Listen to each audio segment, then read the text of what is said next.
राजनीति जब सरोकारों से परे और नीतियों से विपरीत होकर खो देती है नैतिकता, बयानों की बौछार के बीच जब पनपने लगती है साजिश, हक के लिए जब करना पड़े हल्ला बोल, तो हम बनते हैं आपकी आवाज, जोश और जुनून के साथ।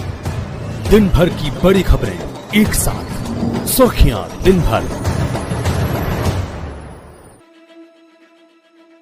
मुख्तार की मौत मामले में नई बात आई सामने। जब भी डॉक्टर देखने जाते करता था एक ही शिकायत। बांदा जेल में बंद माफिया मुख्तार अंसारी की मौत के बाद रोज नई नई बातें सामने आ रही हैं। परिजन इसे स्वाभाविक मौत ना मानकर हत्या के आरोप लगा रहे हैं। वहीं सूत्रों से पता चला है कि मुख्तार को पेट की तकलीफ तो थी। उन्होंने बताया कि इस बात की पुष्टि इस बात से भी होती है कि जब भी कोई डॉक्टर उसे देखने जेल जाता था, वह अपने दोनों हाथ पेट पर रखकर कहता था, इसका कुछ करो डॉक्टर साहब, ये पेट तो लगता है कि जान ही लेकर छोड़ेगा। 7.6 फुट की कब्र में किया गया सुपुर्दे खाक। मुख्तार को शनिवार सुबह 10:40 पर सुपुर्दे खाक किया गया। शुक्रवार रात 1:15 पर मुख्तार का शव गाजीपुर के मोहम्मदाबाद स्थित पैतृक घर फाटक पहुंचा था। 9 घंटे शव घर पर रहा। पूरी रात रखे जाने के बाद सुबह 6 बजे उसे निकाला गया और परिवार करीबियों ने आखिरी बार चेहरा देखा। इसके बाद कालीबाग स्थित कब्रिस्तान में करीब 24 घंटे पहले खोद कर तैयार की गई 7.6 फुट लंबी और 5 फुट गहरी और चौड़ी कब्र में सुपुर्दे खाक कर दिया गया। बंदियों ने सुपुर्दे खाक के समय की मगफिरत की दुआ। बांदा में चित्रकूट जेल में भी मुख्तार के सुपुर्दे खाक होने के वक्त मुस्लिम बंदियों ने मगफिरत की, अल्लाह से दुआ की। बांदा जेल में मुख्तार अंसारी लंबे समय तक रहा। वर्ष 2016 में आने के बाद कुछ दिनों के लिए पंजाब गया और फिर वापस बांदा जेल आ गया। जेल के बंदियों से बेहद पसंद करते थे। वजह थी कि वह रमजान जैसे त्योहार पर गरीब बंदियों की मदद करता था। उमर ने पिता की मूंछों पर दिया आखिरी बार ताव।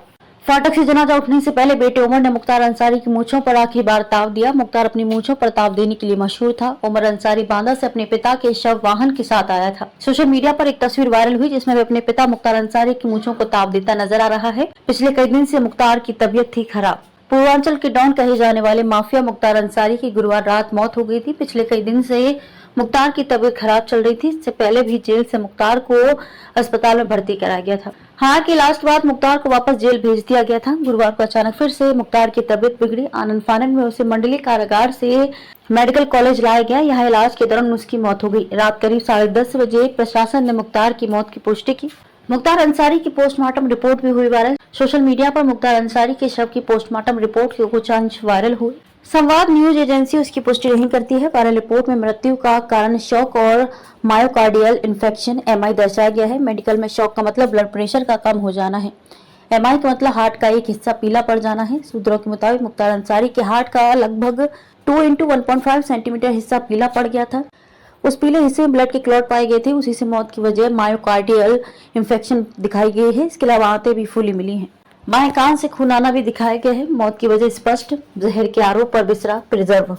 मुख्तार अंसारी की मौत का कारण स्पष्ट होने के बावजूद धीमा जहर देने के आरोपों के मद्देनजर बिसरा प्रिजर्व किया गया है। पोस्टमार्टम के पैनल में शामिल डॉक्टरों ने शरीर को 5 ऑर्गन का बिसरा प्रिजर्व कर पुलिस को सौंप दिया।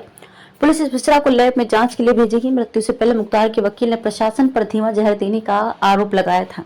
मृत्यु से 1 सप्ताह पूर्व माफिया मुख्तार ने अधिवक्ता के जरिए बाराबंकी की MPPMLA कोर्ट में प्रशासन पर धीमा जहर देने का आरोप लगाया था। इस आरोप के मद्देनजर प्रशासन ने पोस्टमार्टम में मृत्यु की वजह स्पष्ट होने के बावजूद शव का बिसरा प्रिजर्व करवाया है। बिसरा प्रिजर्व में शरीर के 5 ऑर्गन को शामिल किया गया है। सूत्रों के मुताबिक पैनल में शामिल डॉक्टरों ने बिसरा को पुलिस को सौंप दिया है। इस संबंध में शहर कोतवाल अनूप दुबे को बताया कि बिसरा को जाँच के लिए विधि विज्ञान प्रयोगशाला प्रयागराज भेजा जा रहा है। जांच के घेरे में पोस्टमार्टम से खींची गई तस्वीर मुख्तार की एक फोटो सोशल मीडिया पर वायरल हो रही है। उक्त फोटो पोस्टमार्टम हाउस से खींची गई बताई जाती है। हालांकि संवाद न्यूज एजेंसी इसकी पुष्टि नहीं करती है, मगर ये फोटो किसने खींची, इसके लिए और कब खींची, यह भी सवालों के घेरे में है।